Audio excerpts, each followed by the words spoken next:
Praise the Lord. ஆசீர்வாதமான அதிகாலை வேளைக்காக கர்த்தருக்கு நன்றி சொல்லுகிறேன். இந்த நாளில் நாம் இந்த மே மாதத்தினுடைய இறுதி நாளான 31ஆம் நாளில் வந்திருக்கிறோம். இந்த நாளை கர்த்தர் நமக்கு ஓய்வு நாளாய் தந்திருக்கிறார். ஆண்டவருக்கு மனநிறைவோடு நன்றி சொல்லும்படியான ஓய்வு நாளாய் கர்த்தர் நமக்கு கொடுத்திருக்கிறார். இந்த மாத ஆரம்பம் முதல் இந்த 31 நாட்களாக மிகவும் அற்புதமாகவும் அதிசயமாகவும் தேவனாகிய கர்த்தர் நம்மை வழிநடத்தி வந்திருக்கிறார். நன்மைகள் பல செய்திருக்கிறார். நம்மளே அதிகமாக அன்பு கூர்ந்தார். இந்த தேவன் நமக்கு நல்லவராகவே இருக்கிறார். இந்த காலை வேளையிலே நாம் தியானிக்கும்படியாக மல்கியா தீர்க்கதரிசியின் புத்தகம் 1 அதிகாரம் 2வது வசனம். நான் உங்களை சிநேகித்தேன் என்று கர்த்தர் சொல்லுகிறார். அதற்கு நீங்கள் எங்களை எப்படி சிநேகித்தீர் என்கிறீர்கள். கர்த்தர் சொல்லுகிறார், ஏசா யாக்கோபுக்கு சகோதரன் அல்லவோ, ஆகிலும் யாக்கோபை நான் சிநேகித்தேன், ஏசாவையோ நான் வெறுத்தேன்.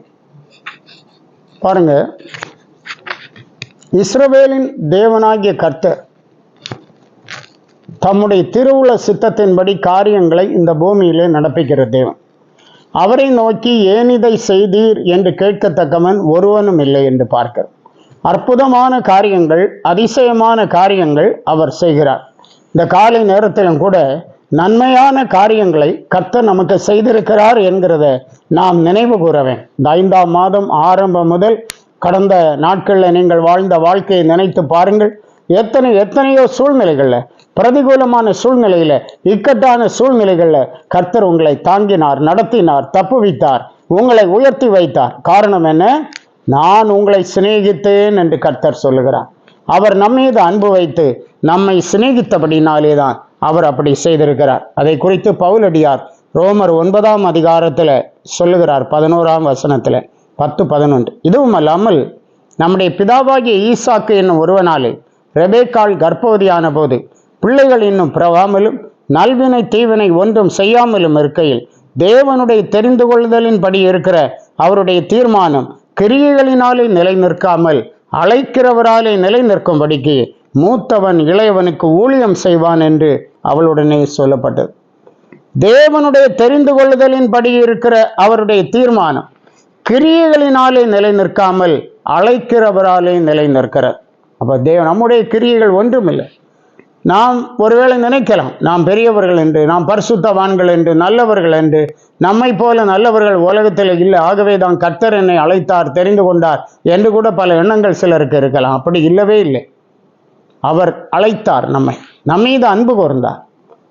அதான் கிருபையினாலே விசுவாசத்தை கொண்டு ரட்சிக்கப்பட்டீர்கள் என்று சொல்லப்பட்டிருக்கு. அதில் நம்முடைய திறமை ஒன்றுமே இல்லை, நம்முடைய கிரியைகள் ஒன்றுமே இல்லை. பாருங்கள், தேவனுடைய தெரிந்து கொள்ளுதலின்படி இருக்கிற அவருடைய தீர்மானம் கிரியைகளினாலே நிலை நிற்காமல் அழைக்கிறவளாலே நிலை நிற்கும்படிக்கு மூத்தவன் இளையவனுக்கு ஊழியம் செய்வான் என்று அவளுடனே சொல்லப்பட்டது. அப்படி யாக்கோபை சிநேகித்து ஏசாவை வெறுத்தேன் என்றும் எழுதியிருக்கிறார். ஆகவே அன்பான தேவ பிள்ளைகளே, இந்த மாதம் முழுவதும் கர்த்தர் நம்மை சிநேகித்து நம்மை அற்புதமாய் நடத்தி வந்திருக்கிறார். முழு மனதோடு கர்த்தருக்கு நன்றி சொல்லி ஆண்டவரை துதிப்போம். கர்த்தர் என்னாலும் உங்களோடு கூட இருப்பாராக. ஜெபிப்போம். ஒருவராய் பெரிய காரியங்களை செய்கிற பரிசுத்தமுள்ள நல்ல ஆண்டவரே, நாங்கள் துதிக்கிறோம். உம்முடைய இரக்கங்கள் மிகவும் பெரியவைகளாக இருக்கிறது. நேற்றும் இன்றும் மாறாதவராக இருக்கிறீர், எங்கள் நம்பிக்கையாய் இருக்கிறீர். இந்த காலை வேளையிலும் தயவாய் உம்முடைய பிள்ளைகளை காண்பார். பேர் பேராய் கர்த்தர் ஆசீர்வதி. பொல்லாங்கன் மேல் ஜெயத்தார். தேவ சமாதானம் உம்முடைய பிள்ளைகளை ஆட்கொள்ள சுகத்த பலத்தை கொடும். ஆண்டவரே, இந்த மாதம் முழுவதும் எங்களை நடத்த நீர் பாதுகாத்தீர், நன்றி சொல்லுகிறோம். இன்னும் கர்த்தர் ஆசீர்வதி. உம்முடைய பிள்ளைகளை கரம் பிடித்து நடத்தும், பலப்படுத்தும். இயேசு மூலம் கேட்கிறோம் பிதாவே, ஆமென், ஆமென். God bless you.